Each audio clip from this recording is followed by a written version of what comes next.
Muy bien, seguimos en Pulso Informativo. Vamos a conversar ahora con el doctor Hernando Ceballos, exministro de Salud y candidato al Senado. Al Senado Nacional, sí. Número 11, sí. Senado Nacional. ¿Cómo va la campaña, doctor? Bien, muy bien. La verdad que lo que estamos viendo es que se van definiendo una serie de regiones del país donde primero Roberto Sánchez empieza a ser más conocido, pero... ¿Usted hace la campaña, usted personalmente en Lima o sale a provincia? No, la candidatura es a nivel nacional, Senado Nacional. ¿Usted Entonces, va por su cuenta o con Roberto Sánchez? En lo que puedo, vamos con Roberto. Lo que pasa es que Roberto tuvo un problema de salud, lo tuvieron que operar, entonces cambió toda su agenda.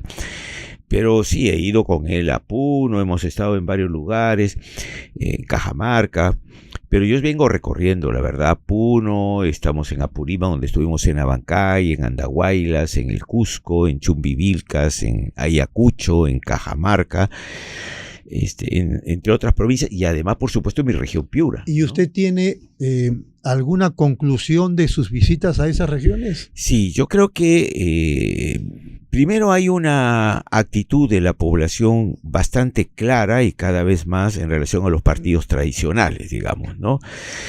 En esa provincia del sur y del centro, de la Sierra Centro, no van candidatos de la llamada derecha peruana, ¿no? Que en realidad es una ultraderecha, no van por allí, y la imagen de Pedro Castillo sí se va consolidando cada vez más. Pero ahí hay algo que no cuadra, y no digo que hayan mentiras, sino que algo que no cuadra sencillamente, ¿no? En los números.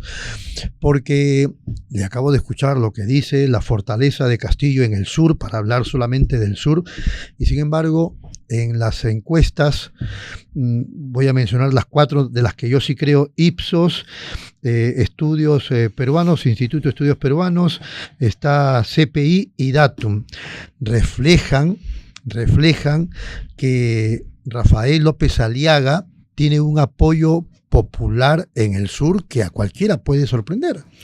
No, yo francamente no lo creo. No lo creo porque, a ver, López Aliaga ha ido al Cusco, a Puno, ha ido a Arequipa abiertamente a reunirse con la gente en los mercados, así como hace, por ejemplo, Roberto Sánchez. No ha ido. Yo creo que la fortaleza de López Aliaga sigue estando acá en la Lima centralista, ¿no? Donde aquí hace seguramente la diferencia en los números. Pero además, a mí me parece que López Aliaga está estancado ya hace 2-3 semanas, ¿no?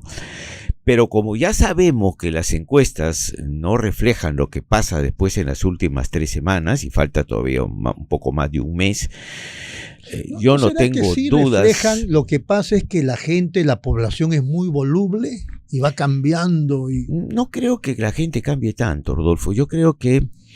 Me cuesta creer que a estas alturas del partido las encuestadoras estén mintiendo. Pero, bueno, veamos las últimas 2 elecciones, ¿no? Las últimas 2 elecciones, ¿cómo es que surge la figura? Verónica Mendoza estaba hasta segunda en las últimas elecciones, ¿no? Y Keiko Fujimori estaba en el 20 y tanto. Resulta que Keiko ha terminado, no sé, con 11-12% en las últimas elecciones.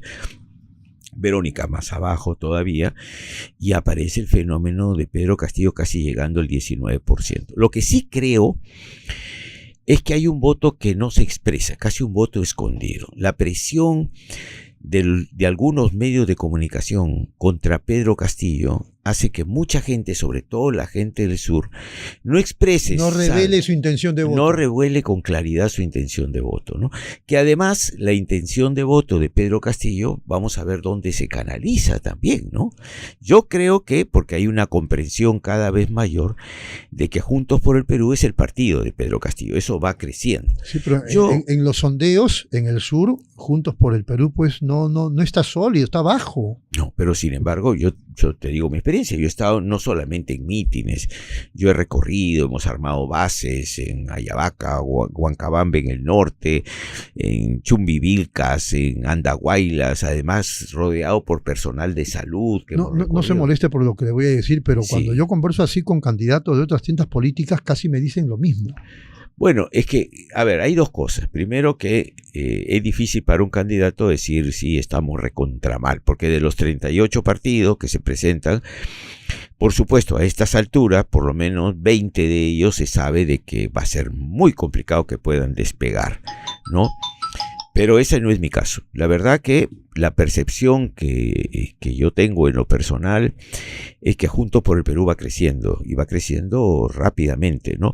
De pronto puede ser que en las ciudades sea más complicado. ¿Ah? ¿Quién lo conoce a Roberto Sánchez? No, lo conoce mucha gente, pero claro, su presencia como candidato presidencial no es una presencia tan conocida como la de otros, y los medios le han dado otro espacio. Pero no olvidemos que Roberto Sánchez va de alguna manera en el partido que impulsa Pedro Castillo, y eso la gente lo identifica con mucha más claridad, ¿no? La gente, cuando le hablan de Pedro Castillo, no dirá, digamos, ¿no estará mirando más bien al lapicito? No. Yo creo que eso ya ha ido desapareciendo en la mente de la gente. Y lo que la gente más te dice cuando tú le alcanzas un documento, un volante, te dice, ¿ustedes son JP? Porque no te dice Juntos por el Perú. ¿Ustedes son JP? Sí. ¿No? Entonces te dice, ¿qué número? Y a mí me identifican porque, bueno, yo he sido ministro de Pedro y lo he defendido todo este tiempo.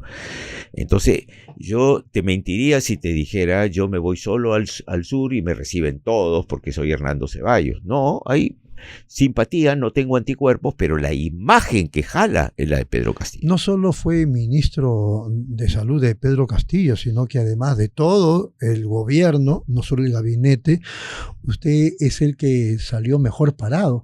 Si no me equivoco, 70% de aprobación tuvo de respaldo popular cuando se fue. Sí, 70 y 80. Sí, sí, bueno, es que trabajamos con la gente, ¿no? Y además fue un momento crítico para la gente. Más bien se le critica por qué no se fue antes, sabiendo todas las cosas que estaban medio oscuras, medio turbias en el gobierno. No es que yo no me fui, no estaban turbias, yo no me fui, mejor dicho. Yo había quedado ya con Pedro Castillo, que lo acompañaba 6 meses, me quedé casi 7 meses en el gobierno de Pedro Castillo. Fue una etapa muy dura, muy desgastante, hubo que recorrer todo el país, hubieron muchas cosas que se quedaron en el tintero, dejamos proyectos, etcétera. ¿Cuál fue su fuerte? La distribución de las vacunas. La distribución de vacunas, la compra de plantas de oxígeno y la cantidad de camas UCI, ¿no? Porque cuando llegué al gobierno no habían vacunas. Esa es una cosa que la gente no sabe. Yo llegué, lo que habían eran cartas de intención firmadas con laboratorios, sin compromiso de los laboratorios de fecha para traerlas. Así que cuando llegué, los medios de comunicación, algunos dijeron, se cayó la vacunación. Estábamos en el 14%. La verdad que fueron días muy tensos, muy duros. Yo recibí todo el respaldo de Pedro Castillo, porque así como se le critican cosas, hay que decir, Pedro Castillo respaldó la vacunación, igual que Pedro Franca, que era el ministro de Economía, y pudimos arrancar con una campaña de vacunación cambiando la estrategia. Con los mismos funcionarios en los viceministerios, pero cambiamos la estrategia. Le dimos otro color, había que recuperar el liderazgo de la población, empecé a conectarme con la población todos los días, a salir a conversar abiertamente, acá estamos bien, acá estamos mal, hay que avanzar en esto. Hubo reuniones con los gremios y los sindicatos del sector salud. Bueno, ¿cuál es el problema? Tienen problemas de reconocimiento de derechos. Bueno, para mí fue más bien grato eso, porque yo vengo de las canteras de la dirigencia sindical, así que la verdad que eso fue lo que pasó. Y luego, no es que me fui porque hubieron problemas conmigo en el gobierno de Pedro Castillo. Lo traicionó. No, yo me he llevado siempre muy bien. De hecho, mira, Rodolfo, yo fui el primer exministro y mi ministro saliente que lo fue a ver a Barbadillo al día siguiente que lo detuvieron. Porque yo he reconocido en Pedro Castillo siempre una actitud humanista, una actitud sensible, ¿no? Y he conocido a más de un presidente. Entonces, ¿cómo se explica que lo cambian por agüita racimada? Bueno, yo creo que fue una equivocación, yo creo que fue un error. Eso no quiere decir que yo diga nunca, no hubo errores en el gobierno de Pedro Castillo, pero la actitud de Pedro, además que era nuestro presidente, o sea, no es que era un dictador, era nuestro presidente lo que votó la gente.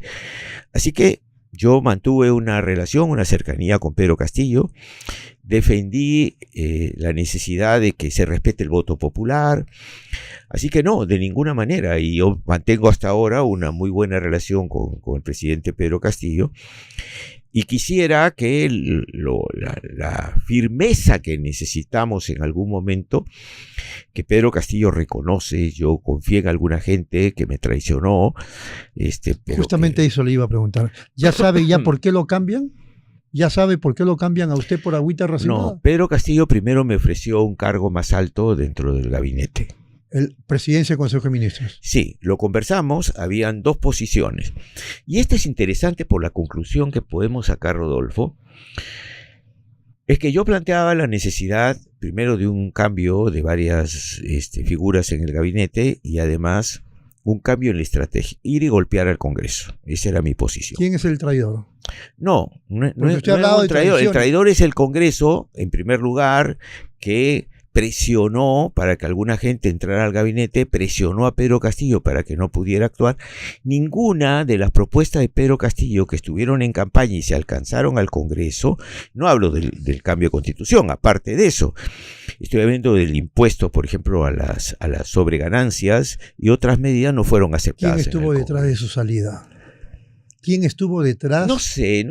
Puntualmente fue que Pedro Castillo me propone a mí el primerato. No llegamos a un acuerdo porque Pedro pensaba que había que tratar de buscar niveles de consenso todavía en el Congreso para mantener cierta gobernabilidad. Yo pensaba que había que chocar. ¿No lo va a contar usted? No, sí, seguramente han habido presiones de Perú Libre, del señor Cerrón, que quería estar en el Ministerio de Salud, pero el tema de fondo no fue Cerrón, fue que se había creado un clima de muy poca gobernabilidad sobre la presión de la derecha en el país, ¿no? Tras la culminación de la pandemia, parece ser que no hemos aprendido nada porque la situación sigue siendo muy caótica en el sistema de salud. Y usted habría planteado, como algunos otros, la fusión de el MINSA con ESalud. ¿Eso es cierto? Sí, entendida como la necesidad de avanzar hacia un nivel de funcionamiento común del MINSA y la Seguridad Social, respetando el aporte de los asegurados del Ministerio de Salud. Porque usted sabe, Rodolfo, que el aporte per cápita que hace el MINSA por paciente es mucho menor que el del Seguro Social. Entonces, pero que hay que avanzar en una unidad funcional y apuntar hacia un sistema único, hay que hacerlo, por supuesto. Muy bien, vamos un ratito a la pausa y seguimos conversando con Hernando Ceballos.